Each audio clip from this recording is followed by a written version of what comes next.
o sniper falou assim, tá na mira, eu posso matar todo mundo. Mas espera aí, eles são terroristas ou não são?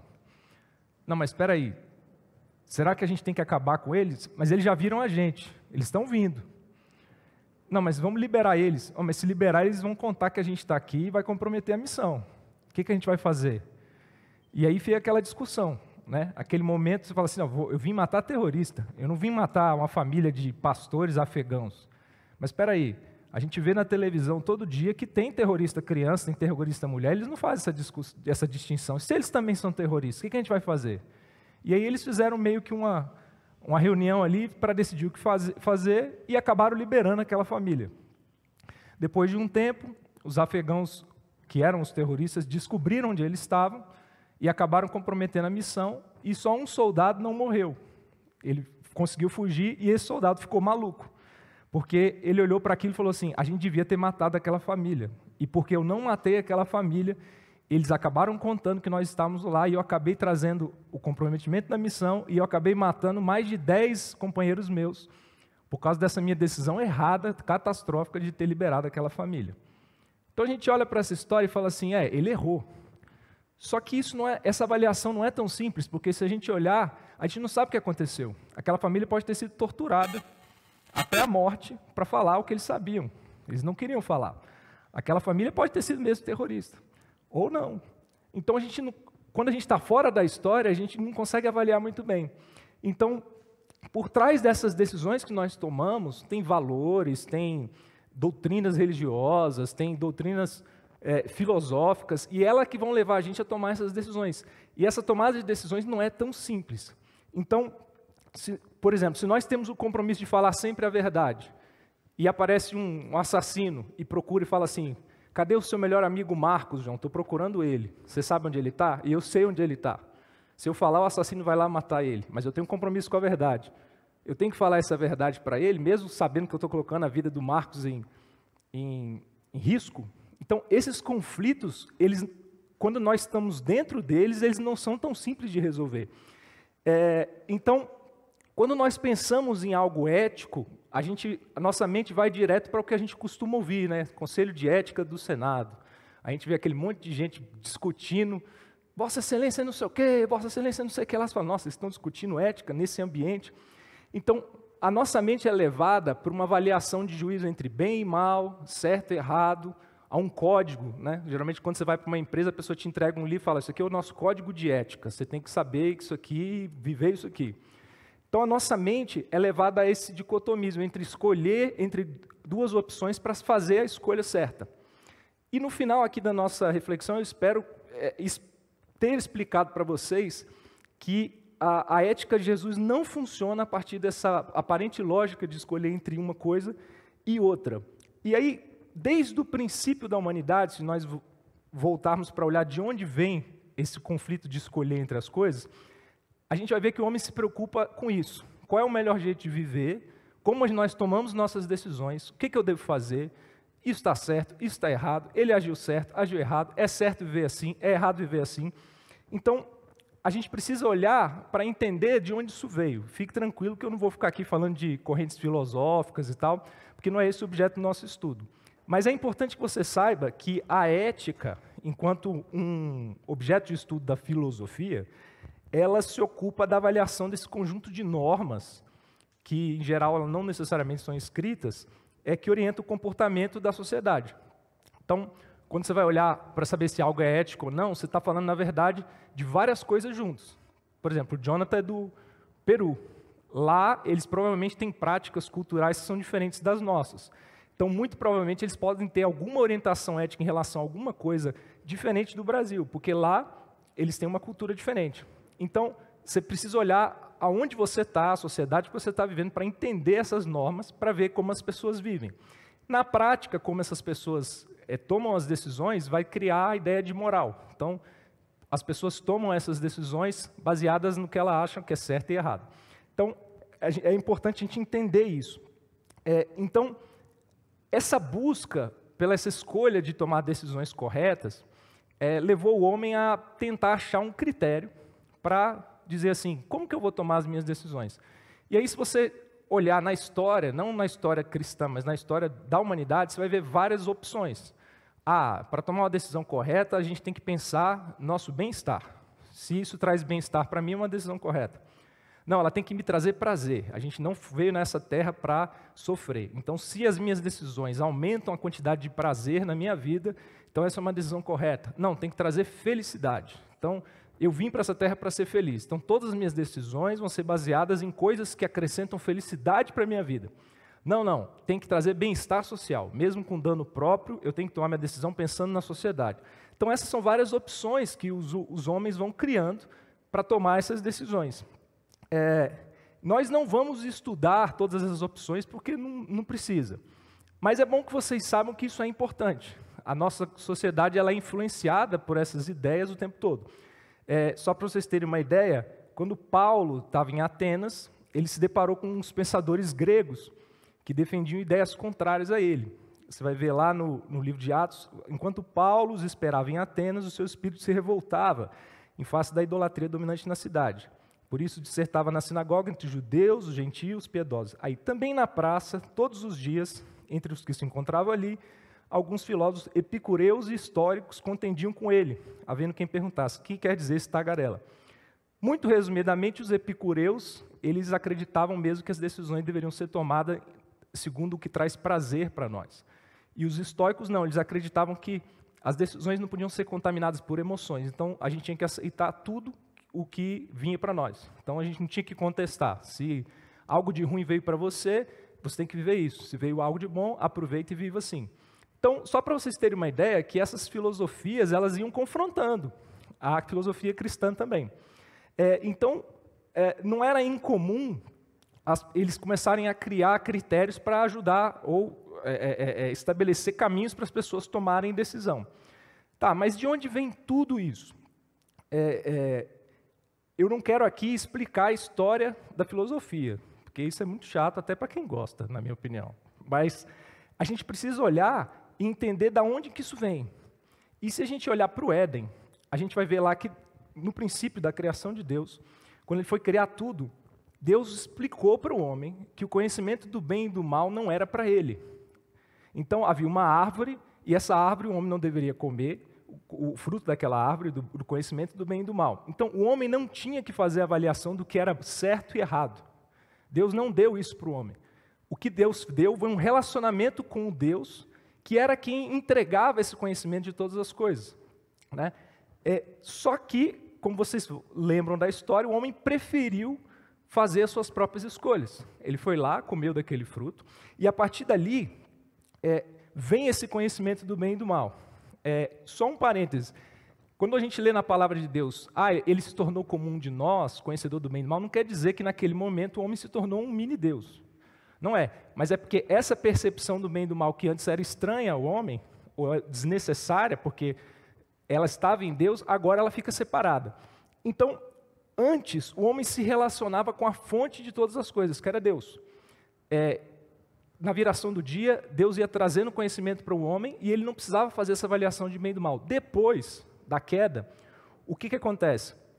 O relacionamento com Deus é interrompido. Então, o homem não tem mais esse contato direto com a fonte de todas as coisas. E aí, o que acontece? Na sua consciência, ele percebe que ele está separado de Deus, naquele instante, e ele passa, então, a olhar para as coisas e falar assim, agora sou eu que tenho que decidir o que é certo e o que é errado. Eu não posso mais vir à fonte, porque eu não estou mais conectado com Deus. A queda me separou de Deus. E aí, quando Deus vai chamar o homem para explicar o que tinha acontecido, você vai lembrar que ele não se arrependeu, mas ele ficou envergonhado. Né? Houve pudor. Por que você não veio? Não, porque eu estava nu. Né? Mas como é que você estava nu? Deus foi trazendo a resposta que ele já sabia qual era. Então, essa preocupação de nudez. Aí, com isso, quando o homem olha para ele e vê essa nudez, você percebe que o foco da humanidade mudou de olhar para Deus, buscar tudo na fonte de Deus, para o próprio homem. O homem começa a olhar para si próprio, para a sua vergonha e para a consciência de que ele não estava ligado com o Criador, e ele começa a pensar, o que eu devo fazer agora? Porque Deus não vai mais me dizer, Ele me expulsou do paraíso. Agora eu vou tomar minhas decisões? Como é que eu vou tomar minhas decisões? Mas eu não sei o que é bem, eu não sei o que é mal. Deus não está mais ali para me explicar as coisas. E aí, essa nossa consciência, ela ignora totalmente o fato de que nós estamos separados de Deus. Ela cria na nossa cabeça a ideia de que nós temos condições de escolher coisas boas e rejeitar coisas más. Mas ela esquece que a fonte de toda bondade e, por consequência, do que é a maldade, está em Deus. Então, desconectado dele, a gente não tem condição de fazer essa avaliação, mas a gente acha que tem. E aí, o que acontece? Se você parar para pensar e olhar nos dias de hoje, você vai ver que muitas pessoas gastam muito tempo da vida delas tentando se autoconhecer. Vão fazer meditação, vão fazer retiro para esvaziar a cabeça, para tentar descobrir qual é a função delas nessa vida. Isso acontece porque desde essa queda, o homem não sabe muito bem o que fazer, quem ele é fora de Deus. Ele tenta criar essa jornada fora de Deus porque esse vazio que ficou da separação de Deus não foi preenchido. E o homem fica tentando preencher em alguma coisa. E aí, o que acontece? Nós começamos a viver um conflito permanente na nossa cabeça sobre todas as decisões que nós precisamos tomar. Perceba, antes o homem não precisava tomar decisões do tipo, isso é certo para mim, isso é bom para mim, agora é diário. O homem se colocou numa condição de juiz, e esse conflito todo dia aparece na cabeça dele, e ele fala assim, peraí, mas eu devo roubar ou não devo roubar? Eu devo mentir ou não devo mentir? Eu posso aceitar esse dinheiro ou não posso aceitar esse dinheiro? Eu devo trair minha mulher ou não devo trair minha mulher? E aí ele fica ali sentado nesse trono de juiz, tomando essas decisões, achando que está levando para um caminho bom, que ele acha bom. Mas, na verdade, cada decisão do homem afastado de Deus é uma tentativa frustrada de acertar o que Deus faria, sem conhecer Deus. Então ele fica se afastando cada vez mais de Deus. E nesse contexto, você vai perceber que vão existir tantas cosmovisões, tantas éticas, quanto forem as cosmovisões. Essa frase é estranha, mas eu vou tentar explicar.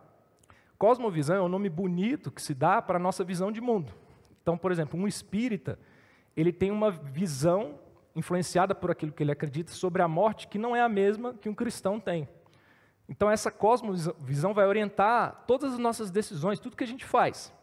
Então, quando você tem uma pluralidade de visões, o espírita pensa assim, um hindu pensa assim, o muçulmano pensa assim, a ética que vai produzir nessa sociedade influenciada por essa visão, ela é diferente.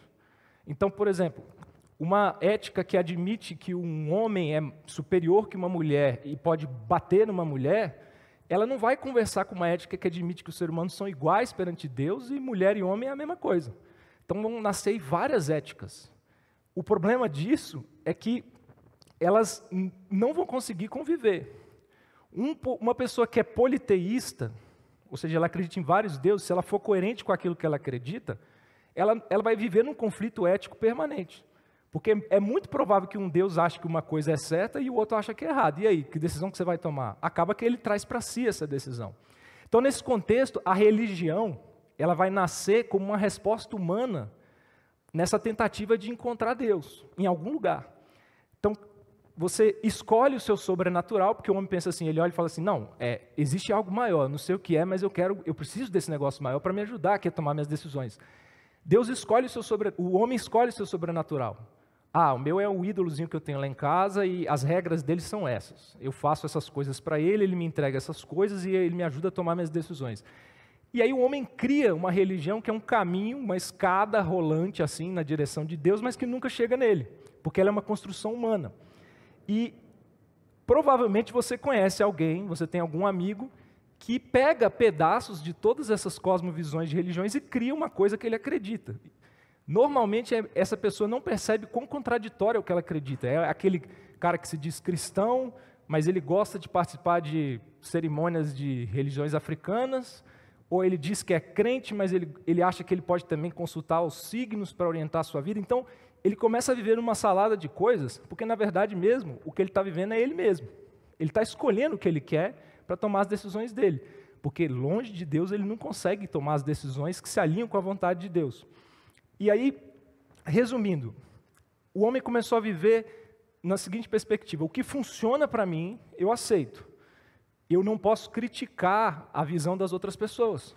Se a Lina acredita que o futuro das pessoas é direcionado pelo Deus Sol, eu não tenho nada com isso. Essa é a verdade dela, eu tenho a minha verdade e vamos tocar a vida.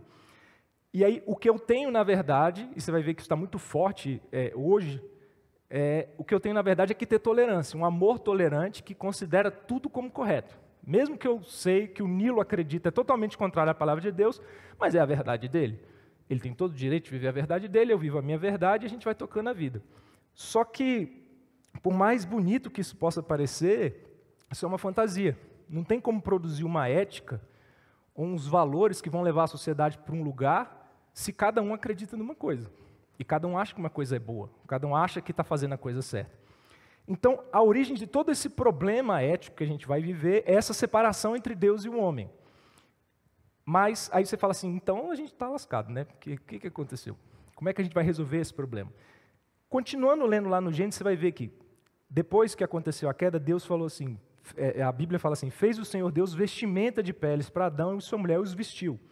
Imediatamente Deus cuidou do homem e trouxe essa cobertura da nudez, que era aquilo que trazia à memória do homem a vergonha de ter se separado de Deus. Deus traz esse cuidado, e ali a gente já tem a noção de que a história de redenção do homem já estava em curso. Deus já estava preparando um caminho de redenção para o homem, para trazer o homem de volta para perto de Deus.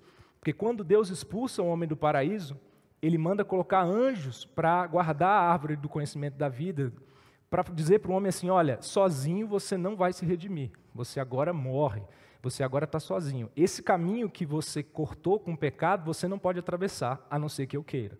A não ser que eu estabeleça uma ponte para você voltar à minha presença, você não pode se redimir sozinho, você não pode se salvar sozinho.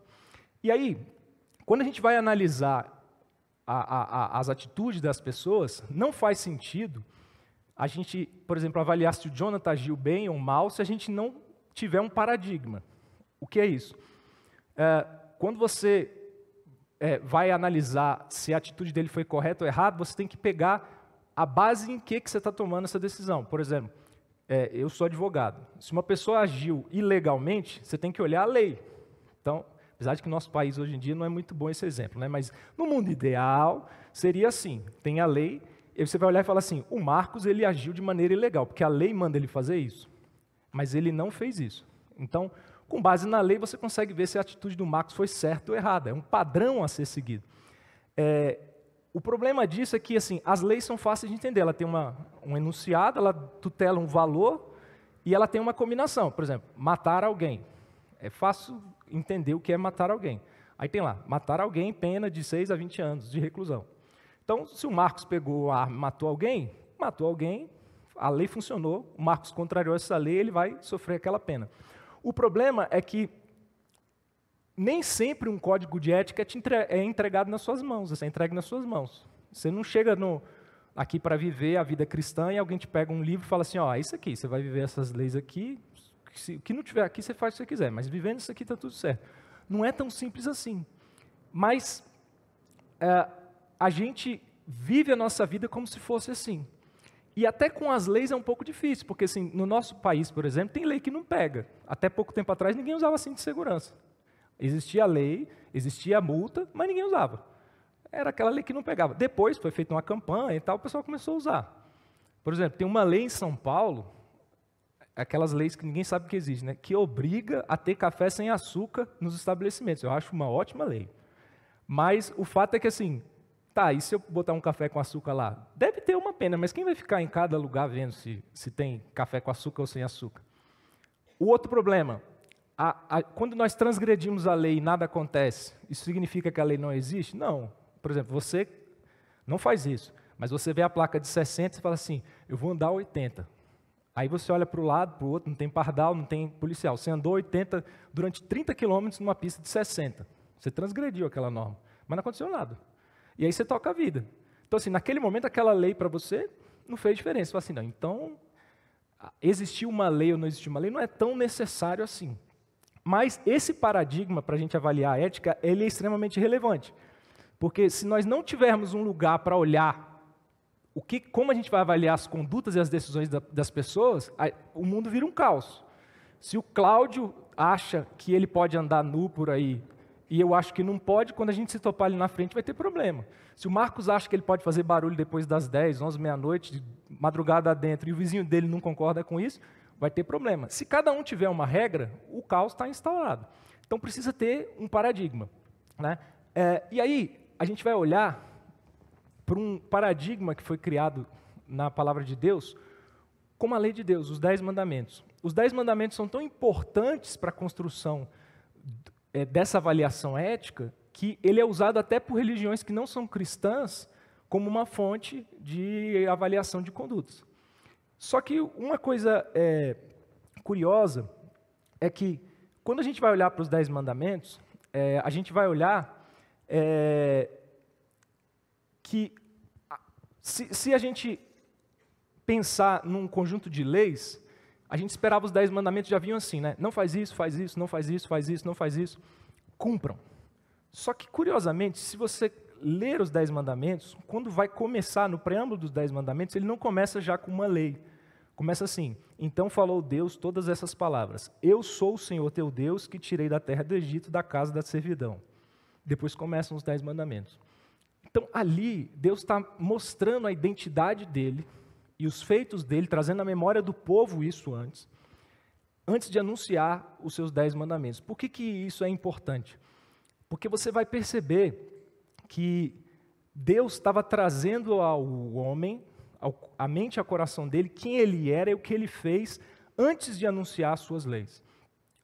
É comum isso, quando Deus vai trazer algo que ele exige do homem, ele mostra a sua graça. Se você for lá olhar em Abraão, por exemplo, no livro do Gênesis, quando Deus podia simplesmente falar para Abraão assim: sai da sua casa, da sua terra, da tua parentela e vai. Ele poderia só ter falado isso. Ele fala isso, fala assim: vai para a terra que eu te mostrarei. E aí ele continua: de ti farei uma grande nação, te abençoarei, te engrandecerei o nome, sê tu uma bênção. Abençoarei os que te abençoam, amaldiçoarei os que te amaldiçoarem, em ti serão benditas todas as famílias da terra. Então, esse Deus soberano, quando ele vai expressar a sua vontade, muitas vezes ele mostra a graça dele, ele mostra o caráter dele antes, para que o nosso coração seja cheio de gratidão e olhe para quem ele é e o que ele faz, e não só para a lei dele. Deus revela, então, o seu próprio caráter antes de revelar a sua vontade. Isso é muito importante porque, quando você olha para a lei vazia de Deus, se você imaginar que aquela lei não tem nenhum relacionamento entre o povo que vai cumprir ali e o Deus que a estabeleceu, e você vai lembrar da história, passa pouco tempo, as pessoas começam a viver essa lei como se ela fosse um fim em si mesma. Elas esquecem que Deus existe, quem estabeleceu e para que ela serve. Só que não é isso que Deus quer. Por que é isso que Deus não quer isso? Porque quando Deus estabeleceu os 10 mandamentos, Ele não estabeleceu a garantia de que eles iam ser cumpridos. Porque está escrito lá, não matarás, não quer dizer que o pastor Alcides não vai matar ninguém só porque está escrito na lei de Deus. Para que o pastor Alcides seja convencido de que essa é uma lei de Deus e que ele não mate, algo precisa acontecer. Porque se fosse só Deus escrever, estava resolvido. Ele escrevia tudo o que ele queria e a gente, robozinho, ia viver do jeito que ele escreveu. Mas não funciona assim. Então, a lei não produz sozinha esse comportamento que está descrito lá. Então, tem esse contexto quando Deus vai anunciar a sua vontade. E aí, para a ética, você vai olhar um contexto muito importante, já na construção dos 10 mandamentos, que é o contexto de aliança, de comunidade do povo de Deus. Deus, quando foi estabelecer as suas leis, Ele estava deixando claro que Ele estava constituindo um povo, que Ele estava constituindo uma aliança com um povo específico. Ele fala lá, como eu falei, né? Eu sou o Senhor teu Deus. Então ele está falando com um povo que ele é o Deus desse povo. Então, lá no Antigo Testamento, essa ideia, você vai perceber, a aliança de Deus na criação no Gênesis, a renovação da aliança com Noé, a aliança com Israel. Então, é a partir dessa ideia de povo da aliança que Deus vai estabelecer as obrigações desse povo. Então, é mais ou menos assim, os mandamentos que esse povo da aliança vai cumprir, as obrigações que ele tem, as responsabilidades que ele tem por ser o povo de Deus. Não é simplesmente uma lei jogada lá. E aí, você percebe que a construção da ética do Antigo Testamento, ela não partiu de uma inquietação filosófica das pessoas, do que a gente faz? Ela nasceu, na verdade, de uma ação direta de Deus. Foi Deus que trouxe isso para o homem, Deus que revelou, por iniciativa própria, o seu caráter e a sua vontade para o homem, falando assim: olha, essas são as responsabilidades do povo da aliança, eu sou um Deus santo, vocês precisam ser santos como eu sou. E essas são as obrigações que vocês têm que cumprir comigo. Só que você tem que cumprir também em relação ao povo. E aí, Deus fez uma aliança e revelou a sua ética, e a gente precisa conhecer, então, a história dessa aliança e a história desse povo. Por isso que foi tão importante a Ana ter dado aquele panorama. Se você não entende como o povo se relacionava com a lei, você não entende muito bem como essa ética foi construída. Só que a gente não tem tempo de falar isso aqui, isso aí você pergunta para a Ana lá depois. Mas essa ideia de comunidade da aliança, de comunidade de povo de Deus, ela é tão forte que criou a ideia de corpo. Todos têm responsabilidade pessoal perante Deus, mas nós fazemos parte de um mesmo corpo. Isso significa que quando alguém transgride uma lei, isso afeta não só essa pessoa, mas o corpo. E isso é muito importante porque Deus estava incutindo em nós a ideia de que não adianta você ter uma vida virtuosa do tipo, eu não roubo, eu não mato, não sei o quê, se você vive numa comunidade que não é assim. A sua ética geralmente reflete a ética da comunidade que você vive. Se você olhar lá em Isaías, você vai ver a anunciação do cordeiro que ia ser morto pelos pecados de um povo, né? Mas ele foi trespassado pelas nossas transgressões, moído pelas nossas iniquidades, o castigo que traz a paz estava sobre ele, pelas suas pisaduras fomos sarados. Então, o cordeiro inocente, ele foi enviado ali por causa de um pecado não dele, do povo. Você vai olhar depois também em Daniel, quando ele vai olhar, eu não vou ler agora, mas lá em Daniel 9, a partir do verso 4, quando o Daniel vai orar pelo povo, você vai ver ele derramando o seu coração por causa dos pecados do povo. Ele vai falando assim, temos cometido iniquidades, apartando-nos dos teus mandamentos. Ele não estava falando necessariamente das atitudes dele, ele estava olhando para o povo, que era esse povo da aliança, falando assim, a gente está indo para outro lado. Então, é nesse contexto que Deus revela o seu caráter e revela essa aliança e espera a obediência a essa lei. Não é uma lei jogada assim para vocês, vão viver aí. Por isso que a vida em comunidade ali era tão importante, porque as pessoas não conseguiam viver a integridade ética, viver totalmente a plenitude do que Deus estava colocando fora da comunidade. Então Deus tinha uma visão para o homem, mas Ele também tinha uma visão para o seu povo, e isso está junto. O pecado, então, nesse contexto, ele não é uma simples transgressão da lei, não é uma lista de proibição e permissão que você fala assim, se eu não fiz essas coisas, eu estou bem. Por causa desse contexto todo, Deus está mostrando que envolve o coração. Então, quando você transgride a lei de Deus, não é só uma atitude externa, foi lá e matou uma pessoa. Não, antes, no seu coração, na sua mente, você se rebelou contra Deus, porque Ele esperava gratidão do seu coração, amor por Ele, de obedecer aquela norma. Mas você quis tomar a sua própria decisão. Então, antes do pecado de puxar o gatilho e matar alguém porque você quis matar, você já tinha um coração corrompido, um coração que se afastou daquela lei porque você parou de olhar para o Criador dela. Você ficou olhando só para a lei e falou assim, quer saber? Isso aqui para mim não vale. Então, lá em Israel, a gente vai ver essa ideia de aliança muito forte. Só para a gente ter um exemplo, quando Deus vai renovar a sua aliança com o povo de Israel, Ele fala assim em Jeremias, porque esta é a aliança que firmarei com a casa de Israel. Depois daqueles dias, diz o Senhor, na mente lhes imprimirei as minhas ideias e também no coração as minhas leis, e também no coração lhes escreverei. E serei o seu Deus, eles serão o meu povo. Então Deus está falando assim, a minha lei tem que estar escrita no coração deles. Não é numa pedra para que eles passem e falem assim, eu estou vivendo isso, não estou vivendo isso. Deus estava falando de relacionamento com o Senhor da lei, e não um relacionamento puro com a lei. Né? A gente vai ver depois, na vida de Jesus, como isso mudou. Finalmente, vou falar de Jesus, na ética cristã até agora não tinha falado de Jesus, mas era importante trazer esse contexto.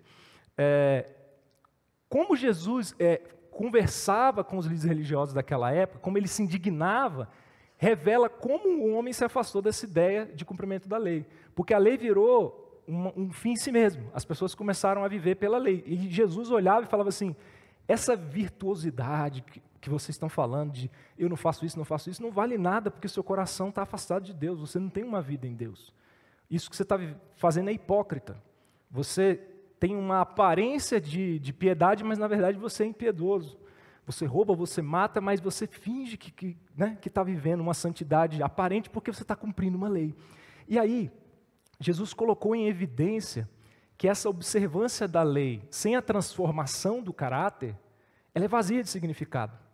Então, não importa você pegar uma lista e chegar diante de Deus e falar assim, não, isso aqui eu cumpri. Aí Deus vai falar assim, mas o seu coração está distante de mim. Ou seja, essa aparência de vida piedosa não tem valor diante de Deus se não vier seguida de uma transformação da vida, da mente, do coração, para estar aos pés do Senhor que criou essa lei. Você vai ver lá em Mateus 12, que o Senhor fala assim, uma árvore boa dará um bom fruto, uma árvore ruim, um fruto ruim, porque a árvore é reconhecida pelo seu fruto. Então, não adianta eu querer produzir frutos bons porque eu tenho uma aparência boa, porque na verdade eu sou uma árvore ruim, meu fruto vai ser ruim. E aí depois lá em Marcos 7, Jesus fala, esse povo me honra com os lábios, mas o coração está distante de mim. Então ele estava mostrando que a lei não era um fim em si mesmo, ele estava mostrando que havia mais. Então a ética que Jesus estava revelando não era um simples cumprimento da lei, mas você vai olhar que Jesus nunca pregou o descumprimento da lei, ele nunca quis descumprir a lei, ele não falou isso. Muito pelo contrário, ele falou, eu cumpro a lei. Mas o que ele estava dizendo, ele falou assim, essa sua missão de querer cumprir a lei desse jeito, não é o que Deus está esperando. A penosa obediência servil da lei não pode mediar nossa relação com Deus. Ai, que saco, eu não mato. Que droga, eu não posso mentir. Puxa vida, eu queria mesmo era adulterar, mas eu não posso. E aí você não faz nada do que Deus proibiu, mas a sua vida está distante de Deus.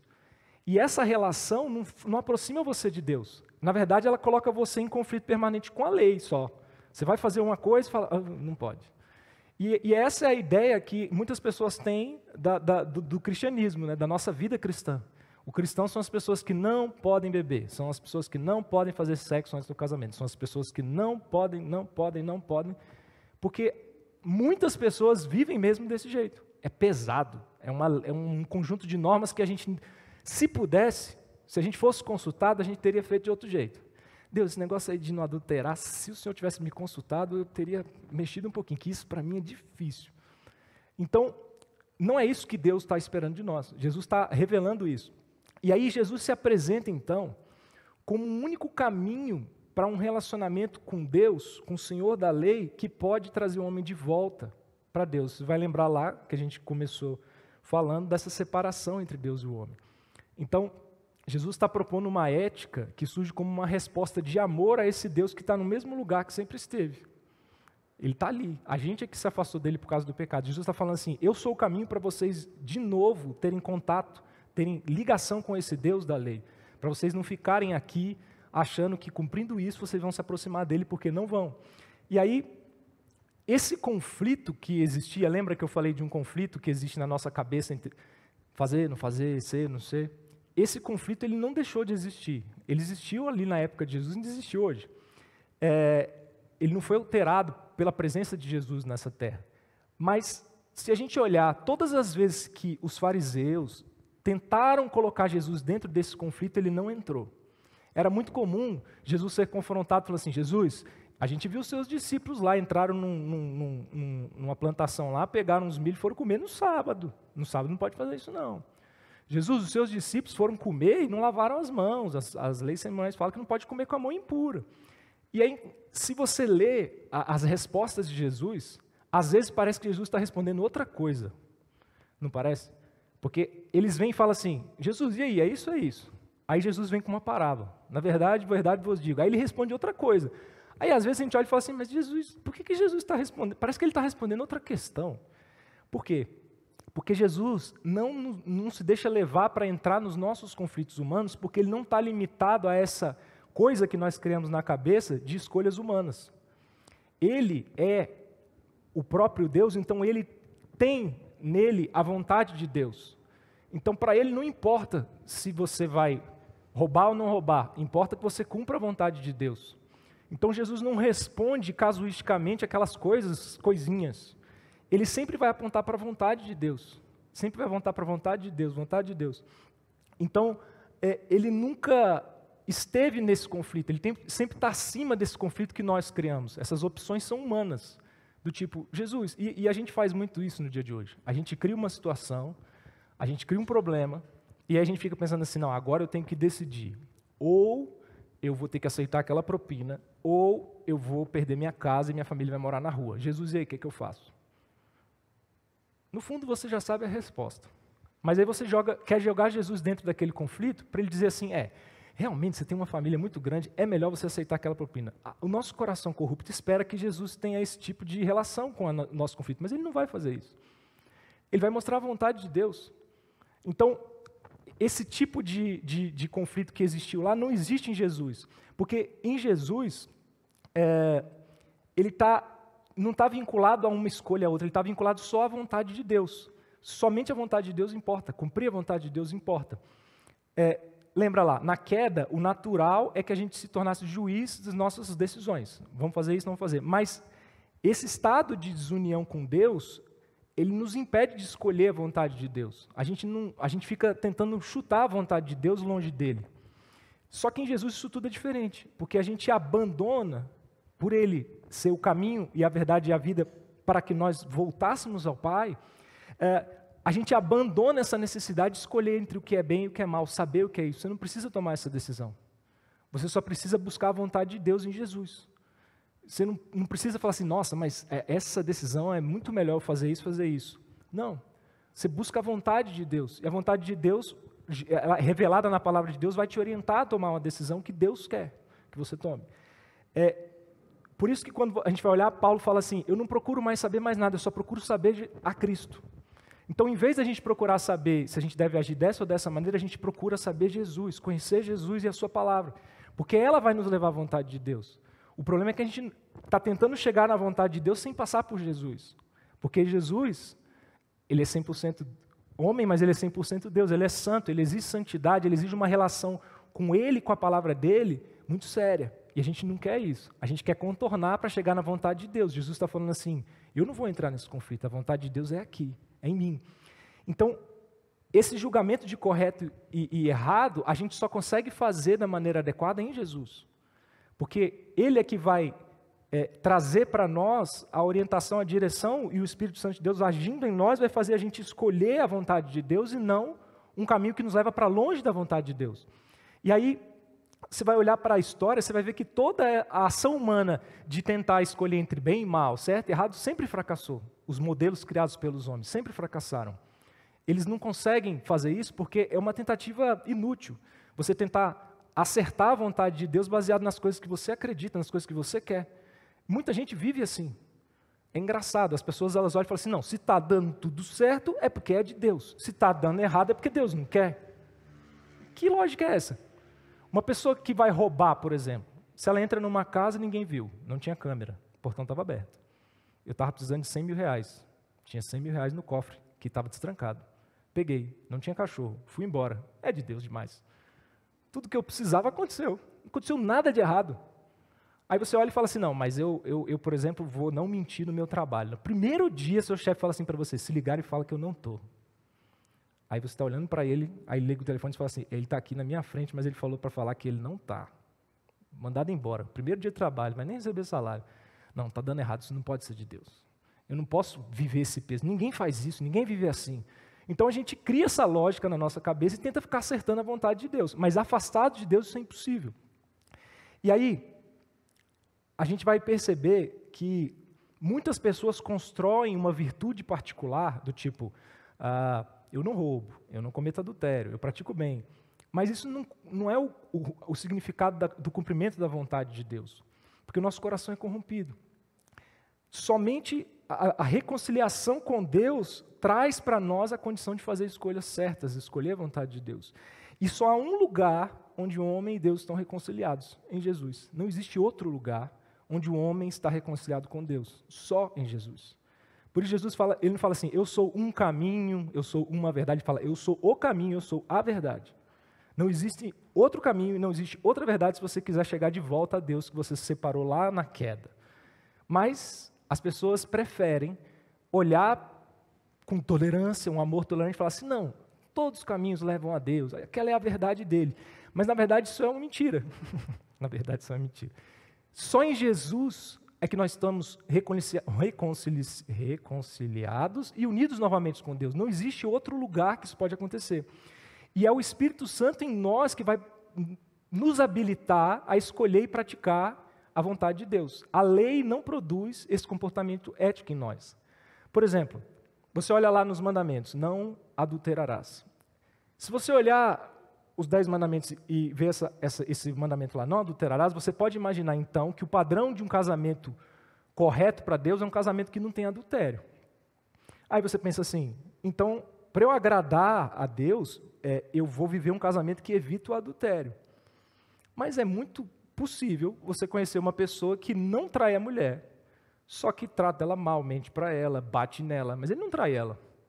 Então, se você analisar só ali a lei, você fala assim, não, eu estou cumprindo a vontade de Deus. Só que o que Jesus está falando é que o cumprimento da vontade de Deus, a lei de Deus exige um relacionamento, uma união com Deus para você entender que aquilo lá é um limite para um casamento, mas tem muito mais coisa envolvida.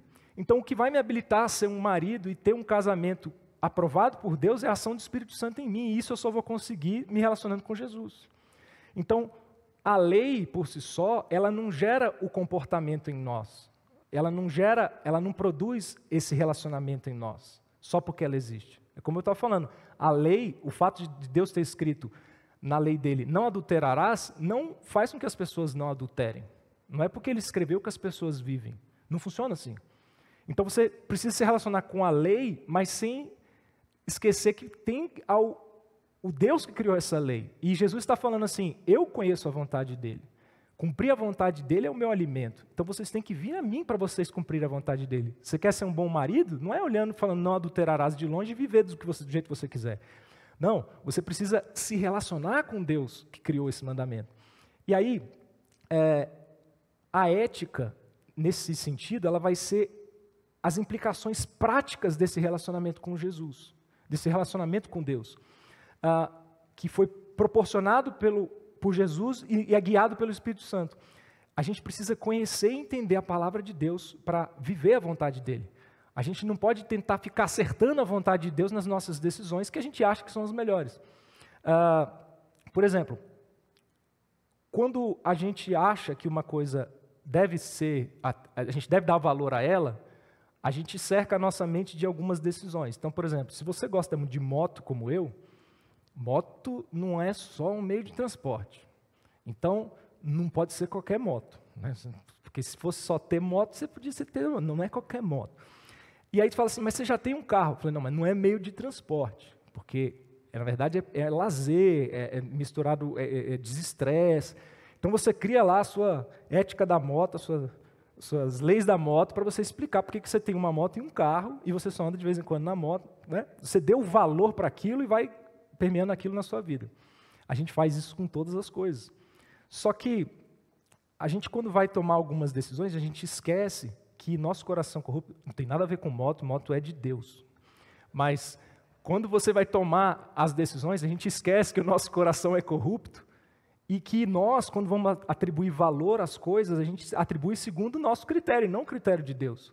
Então, por exemplo, quando um homem, numa determinada cultura, diz que a mulher não tem dignidade, que ela não pode votar, que ela tem que ser mais aqui, ser serviçal do homem, que ela não tem que fazer nada, ele pegou o valor da mulher e jogou lá embaixo.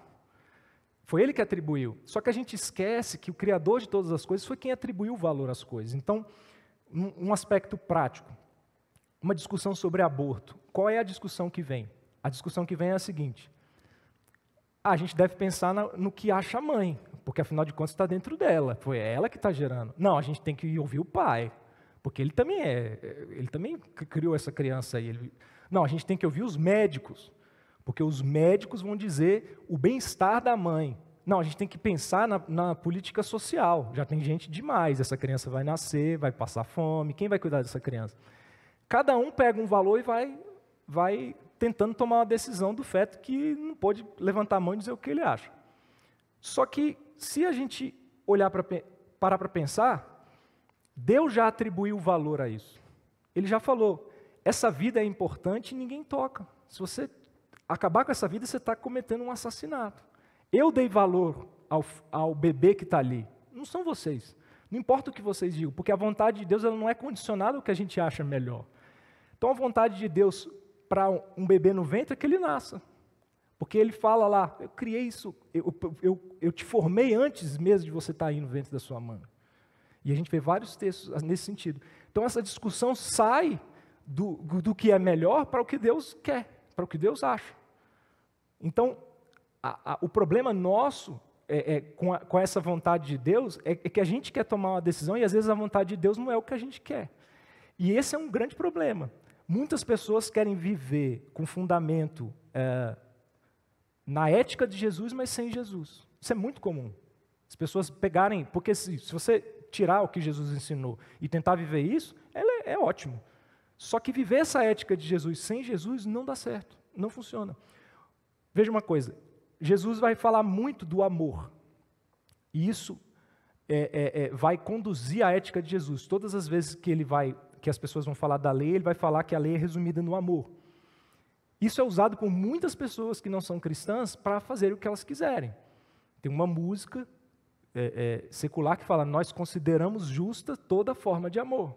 Então não importa qual é a forma do amor, se é homem com homem, mulher com mulher, mulher com cachorro, mulher com pedra, porque o amor que é divino é que vai conduzir todas essas coisas. Mas espera lá, nós vamos olhar lá na palavra de Deus que Deus é amor, né? A gente olha lá na palavra de Deus que Deus é amor. Então quando a gente olha para isso ali, a gente percebe que quando a palavra fala que Deus é amor, a ênfase não é no amor, é em Deus. Está dizendo que Deus é, não como o amor faz. Então, o amor, ele vem de Deus. Ele não é o homem que tira do próprio ser o amor e começa a distribuir por aí. Então, a gente só consegue entender e viver o amor em Deus. E a gente só consegue viver em Deus em Jesus. Então, longe de Jesus, nós ficamos longe de Deus e nós somos incapazes de viver o amor em sua excelência, em sua essência, que é o próprio Deus. Então as pessoas acham que elas podem criar um rótulo de amor e pregar do jeito que elas querem nas suas decisões e que isso está aproximando elas de Deus. E esse é um risco muito grande que as pessoas vivem do tal chamado amor tolerante, que eu falei aqui no início. Bom, o pastor Alcides, eu tenho que ser tolerante porque ele faz isso por amor. Ele acredita que essa decisão dele é uma decisão amorosa, ele não está fazendo mal para ninguém. Então, o que eu tenho a ver com isso? Eu tenho que respeitar. Aí a maior virtude hoje é você respeitar todo mundo. Só que isso leva necessariamente a um relativismo ético. Porque se eu estou querendo criar a vontade de Deus, uma regra que a gente tem que obedecer, esse amor tolerante, ele vai fazer você necessariamente flexibilizar tudo, inclusive a vontade de Deus, que não pode ser flexibilizada. Quando Deus fala e expressa a sua vontade, ele não tem opinião, ele tem vontade, ele pouco se importa se você concorda ou não com ela. Ele diz, é isso aqui. O meu padrão de relacionamento conjugal, homem e mulher, é esse aqui. Não importa se você acha, pelo amor que você acha que tem, é isso aqui, você tem que viver isso aqui, é isso para isso que eu criei o homem. Então, esse problema de viver a ética de Jesus sem Jesus é muito grande, é uma armadilha, porque ela parece que tem compromisso com a vontade de Deus, mas ela só serve a você mesmo. Por exemplo, esse amor tolerante é muito mais fácil ele levar um jovem a fazer sexo antes do casamento do que levar ele a se aproximar da palavra de Deus para entender o que Deus quer para um casamento. Porque na cabeça dele, ele não está agindo de maneira ruim, de maneira má, não está machucando ninguém. Não, eu estou só experimentando um relacionamento, minha futura esposa, e vai ser minha esposa, ela também quer isso, e a gente vai fazer isso, mas a gente não está fazendo mal a ninguém. E as pessoas que estão vendo isso acontecer têm que ser tolerantes, porque afinal de contas, né, eles vivem bem assim. Então esse amor tolerante vai afastando cada vez mais as pessoas de Deus, na verdade, e não se aproximando. Fora do conhecimento de Deus, fora da sua palavra, do que Ele tem, não existe a obediência. Esse esforço de tentar viver a vontade de Deus não funciona longe dele. Esse amor que a gente cria no nosso coração não vai levar a gente a cumprir a vontade de Deus, não vai. Ele é inútil, porque a vontade de Deus não muda, não depende de nada. A gente que vai ficar relativizando. E a gente vai ver Jesus mostrando esse amor como direção da sua ética, e aí você vai ver uma coisa muito interessante. A gente só pode amar porque Ele nos amou primeiro. Jesus está falando isso. A gente não tem um relacionamento com a moral de Jesus, com as leis e os preceitos que ele criou, porque a gente admira Jesus, porque a gente acha ele legal. A gente ama Jesus porque ele nos amou primeiro, porque nós tivemos a experiência concreta do amor de Jesus. A gente não ouviu falar. A gente sabe que a gente pecou, que foi para uma cruz, e ele deu a maior expressão de amor, que foi morrer naquela cruz por nós. Então, esse amor de Jesus não é uma ideia, esse amor de Jesus é o que ele é. Então, quando Jesus está falando do amor, que o amor cumpre a lei, ele está falando dele mesmo. Ele está falando do caráter dele. Então, as pessoas querem hoje se relacionar com o que Jesus fez, com o que Jesus disse, mas, na verdade, o que Jesus está falando é o seguinte: para você agir com amor nas suas decisões e tomar as decisões que agradam a Deus e que cumprem a vontade dele, vocês têm que, na verdade, se relacionar comigo. Então, eu não adultero porque está escrito na lei. Eu tenho uma aliança com Deus, por amor a Ele, eu não adultero. Então, a minha aliança com a minha esposa passa por Deus. Isso muda totalmente. Porque antes de eu trair a minha esposa, eu tenho que trair o meu Deus. Isso muda totalmente. Jesus está mostrando isso. Ele está falando assim: vocês estão tentando viver a lei pela lei, e não é assim que funciona. Eu sou o caminho, eu sou a verdade, eu sou a vida. Ele está se apresentando a si mesmo para as pessoas como esse caminho de redenção. E então a ética cristã, e eu espero que você não seja frustrado de achar que hoje eu ia falar de todos os temas espinhosos e dar soluções. Para isso você marca um dia com o pastor Alcide, que ele vai te falar tudo que você tem que fazer. A ética cristã envolve, na verdade, conhecer Jesus, viver com Ele, esse amor na prática. Por isso que Jesus resume tudo no amor, porque, na verdade, Ele está falando dele mesmo. E aí, nos nossos relacionamentos, então, o que vale não é um conjunto de normas. A gente tem um código de ética pastoral nessa igreja, por exemplo, mas não é um livrinho que você olha e fala assim: eu vou viver isso aqui vai ser minha Bíblia agora. Não. Ele exige um relacionamento com Deus, senão você não vai conseguir, isso vai ser pesado. Então Jesus está falando o seguinte: quando vocês se relacionam comigo, vocês voltam a ter relacionamento com o Pai, e porque eu sou com o Pai, e o meu Espírito Santo em vocês faz com que nós também estejamos conectados, e a vontade de Deus vai agora conduzir as suas decisões, não mais o que você acha, o que você quer. E aí, só para a gente terminar, algumas características dessa ética de Jesus são importantes. Então, por exemplo, Jesus trouxe sempre uma perspectiva de reino. Toda vez que Jesus ia falar, ele falava do reino, o reino de Deus está próximo. Ele trazia uma perspectiva futura e presente sobre o reino de Deus. É um dos temas centrais da ética de Jesus. Então, em vez de um homem buscar felicidade, como os filósofos gregos pensavam, buscar prazer, ele vai buscar o reino de Deus e todas as coisas vão ser acrescentadas. Isso muda o foco da nossa vida. Então, uma decisão não necessariamente vai me fazer feliz, mas se cumprir a vontade de Deus, né, é a decisão que eu devo tomar. Então, isso muda totalmente o foco do que nós vamos fazer. E aí, ele, na própria oração, ele nos ensinou, né, venha o teu reino, seja feita a vossa vontade, assim na terra como no céu. E aí, esse reino vai trazer também aquela ideia de comunidade, de uma família da fé. Né? A comunidade da aliança, do povo de Deus, vive junta e ela necessariamente vive, a ética acontece nesses relacionamentos, entre a comunidade e com a comunidade e as pessoas com as pessoas de fora. Não existe uma ética ou uma vida, vamos dizer assim, virtuosa de uma pessoa sozinha. Deus não fez você e me fez para a gente viver uma vida de agora sim, sozinho, eu vou para um monte, agora eu não vou matar, eu não vou fazer. Não é assim que funciona. A ética envolve necessariamente esse relacionamento é necessário. Então, ela é colocada em prática, esses valores que Jesus está falando, na nossa convivência. Eu tenho compromisso com o pastor Marcos, eu sou leal a ele, eu perdoo, ele me perdoa. Isso faz parte do exercício do amor de Deus na perspectiva de reino. O reino, então, ele vai mostrar para as pessoas como é viver sob o total domínio de Deus em todas as coisas. Ele domina minha mente, ele domina meu coração, ele domina meu dinheiro, ele domina os meus bens, as minhas atitudes, o meu casamento. Tudo faz parte dessa noção de reino, porque ele é que está dirigindo a minha vida. E nesse contexto é que a gente começa a perceber que, ao contrário daquele cumprimento pesado da lei, a ética cristã ela é festiva. Quando nós cumprimos a lei de Deus, nós fazemos isso por gratidão, por amor. A gente olha para aquilo que Ele fez e não é pesado viver a vontade de Deus. Não é pesado, mas às vezes é difícil. Não quer dizer que você não vai ter tribulação, aflição, não é nada disso. Mas você consegue entender uma pessoa que está lá como os discípulos de Jesus apanhando, mas está com o coração cheio de alegria porque está apanhando por causa de Jesus. Isso na mente de uma pessoa que não tem Jesus não faz o menor sentido. Você está maluco? Nega logo esse Jesus e morre que é melhor, você vai sofrer menos. Então, ela é festiva porque a cada vez que nós tomamos decisões que agradam ao coração de Deus, nós estamos mostrando com o nosso caráter, nós estamos retribuindo com o nosso caráter o que Ele fez por nós. Então é festivo.